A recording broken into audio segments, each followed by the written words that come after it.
So this is Sandy in Talk of Thailand again, and this is the street where I live actually. That's my house back up there, just by that pickup, there, and this is a village that I stay on. And there's a very interesting aspect about this village that you would have thought was very positive for me, and that particular aspect is right in front of me now. This here is an international school actually, and it's actually situated on the village. Under a lot of circumstances I couldn't have asked for better, because it's less than 1 minute's walk from the house, only a few seconds walk from the house. And this side here is the kindergarten side of the school, which is also very nice. It's well done out.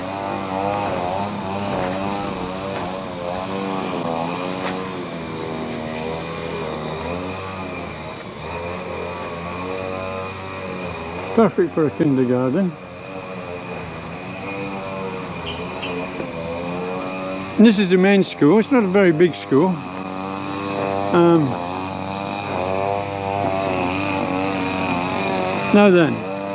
Now you get an idea why it's maybe not so perfect for me. This is the BJP Elite Academy, and it's a French school, which is would make it a bit of a problem for me, because I don't want my daughter to go to a French school. I think she's got enough problems with the languages without having to do. A little smoking shelter here for the teachers that smoke. And over here we've got a sports court.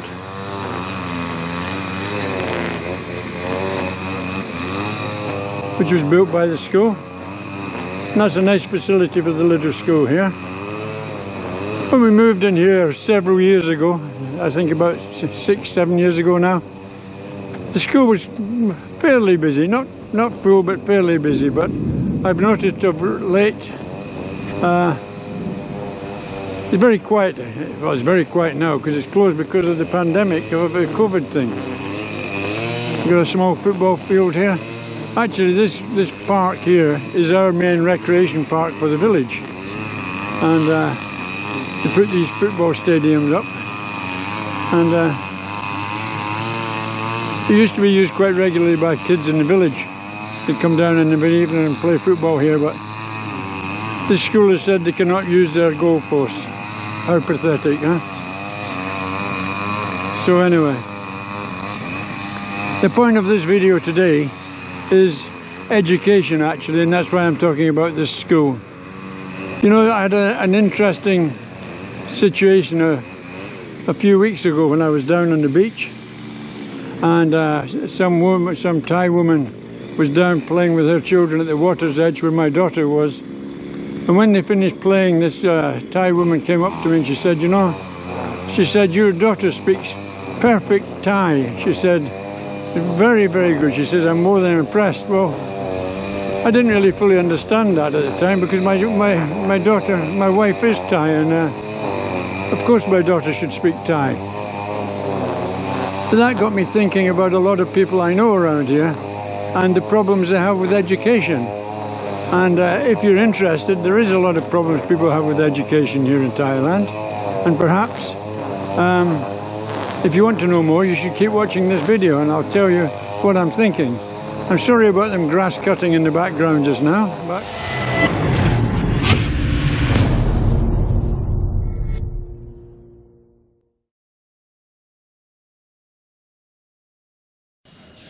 So this is a Friday morning, and we're just about to take my daughter Sandra to school.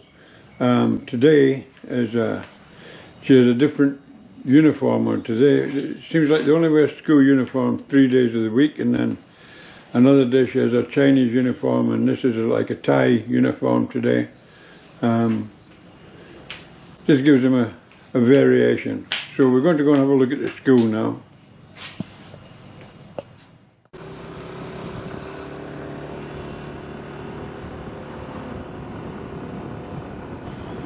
So, what was significant about the lady on the beach who remarked about my daughter's linguist skills in Thai is that a lot of guys, even though there's a lot of guys here that marry Thai ladies and they have children, never really bother to learn the Thai language, and consequently at home they speak their native language, whether it's English or German or whatever, Danish, and the children in the house, that becomes their prime language, and Thai becomes a maybe secondary or almost non-existent language when they're very young. But we were kind of fortunate in that I can speak a fair amount of Thai, by no means fluent, a fair amount. And at home we'll be talking what we call Thailish, and it's a very heavily weighted Thai language with some English thrown in, and consequently my daughter picked up the Thai side quite easily and speak Thai, which is significant because it gave us the option to look at sending them to a Thai school, or sending my daughter to a Thai school, which isn't really an option for a lot of other guys here, initially anyway, and that can be a real problem when it comes to, you know, my son by my previous marriage, which was also to a Thai lady, was fortunate enough to be educated in the UK, and whilst I was still working in the oil industry, so he got a good education, an expensive education, and I really felt obligated to try and get the best education I could for my daughter here in Thailand, and I didn't really think sending her to a Thai school was going to be the best option for her. But I'd done some research, and I think you'd be very surprised by what I found out, actually, because I went to a few of the international schools and checked them out, and they weren't all made up to what I thought, actually.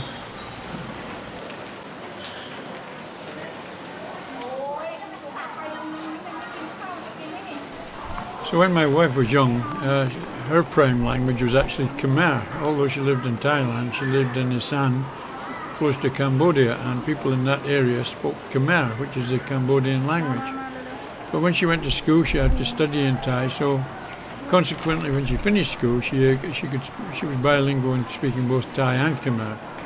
Now my poor daughter is stuck in a kind of awkward situation, mixed languages at home, because we tried to encourage her to speak English at home as well, so we speak I speak Scottish and English, and we speak Thailish, and now and again my wife gives her a quick dusting down in Khmer, or starts talking away to her in Khmer, but it seems like she's actually picking that up as well, which is good, I suppose, and it seems like at early ages they do get the link. Talking about the problems that people have with education systems here in Thailand now, let me first clarify one aspect, is that there are several, probably many, good international standard schools, in private schools in Thailand, and indeed in Pattaya there's several. So there is a choice of good schools here, and I'm sure they're all very professional, and they work to very high standards. But that's what I expected from these schools.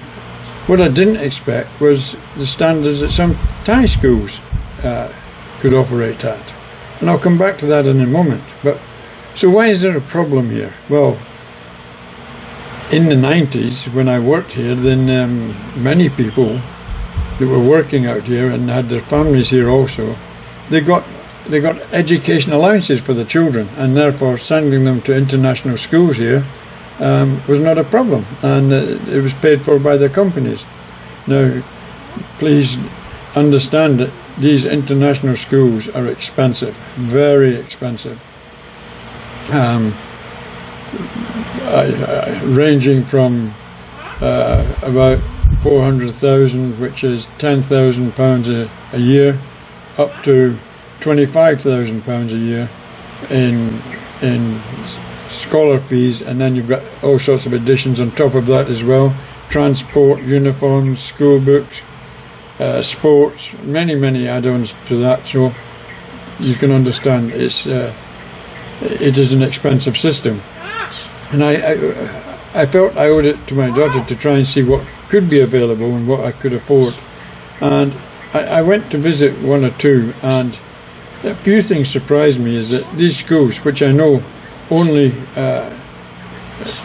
provide education in English, and if they want any other languages like Thai or Chinese or anything like that, then that is in addition to the school curriculum and evening classes, and they've got to be paid for. The other thing that surprised me is the timing. They start at 9 o'clock in the morning, they've got the normal breaks, and then they finish at 2:30 in the afternoon. My daughter goes to school, she's got to be there by 7:30 in the morning, and they've got their national anthem, stand up and drill, etc. at 8 o'clock, and then the school day starts seriously, and she finishes at 3:30. So her day's much longer. Okay, all these international schools are in beautiful grounds, well manicured gardens, etc. Nice sports facilities, nice swimming pools, etc. They've got it all. Some are one or two of them provide boarding facilities as well, which is, once again, is going to put the cost up considerably. So it was refreshing when I seen that my daughter's Thai school here has got a beautiful 50-metre swimming pool, and it's got a sports stadium as well, and I was quite amazed with that. Now then, going back to the language aspects, people who come here and they meet their Thai ladies and they get married, etc., and they have children. Well, the children, if people aren't able to converse at home in Thai, then it seems that they revert to talking in their home language from wherever they come from, i.e. English, German, French, Danish, Norwegian, blah blah blah. So that becomes the children's prime language as well, and that makes life a little bit more difficult for them, because if they're going to go to a Thai school, then they're disadvantaged straight away. International schools, and it's a big burden on their finances, a huge burden on the finances, and a lot of them have got to give up. A lot of them have given up actually and gone back home to their home countries, getting the education for the kids there. It seems they have no other option to them. The international schools themselves, they're obviously suffering because the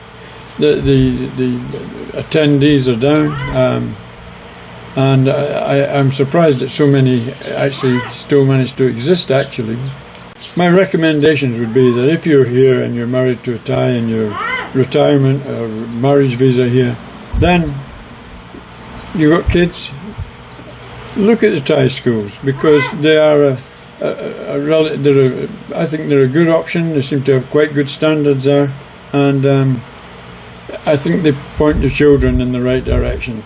If you can afford it and you want to go to these international schools, then albeit then that's your prerogative, and it's I think then you're maybe limiting the kids in their linguistic abilities for conversing with Thais and or whatever. I've got to say that my daughter, who is 5 years old, and she's attending this school here, and I pay a small additional amount for her to be educated in various languages, and it's not a great deal of money. It's I pay for her for including the basic education in the additional languages. It cost me about £1,500, $2,000 a year. So it's not a lot, and it's proving well worthwhile, because at school she takes she's obviously studying in Thai, and she's getting lessons in English, which is brilliant for us, because I wanted to get a good grip on the English language, of course, with her dad being Scottish, and she's also learning Chinese. And listening to her and quizzing her on her Chinese ability, this Mandarin that she's learning, wow, I am impressed. She's got a lot of the basics weighed off already, and that's only in 1 year, and that's at 5 years old. So I am very, very, very happy with the performance of the school that she's at. And I would recommend other people who are thinking what to do with their kids, one, try and learn a bit of Thai so you can assist them, but two, look at the Thai schools, because I'm sure the children going there, they might be, if they're not strong in Thai, by the time they've been there a few months, they'll soon get back on, they'll soon get a full Thai lesson. I had a mate from Australia whose two teenage daughters came here when he was working in the 90s, and they went to the school here for a year, and they were both speaking virtual fluent Thai after a year, his daughters. Well, their father could hardly order 2 beers in Thai, so that was the case of it. Anyway, that's my recommendations, and that's the problems that we've established. So I hope you've enjoyed the video, and thank you for watching. Bye for now.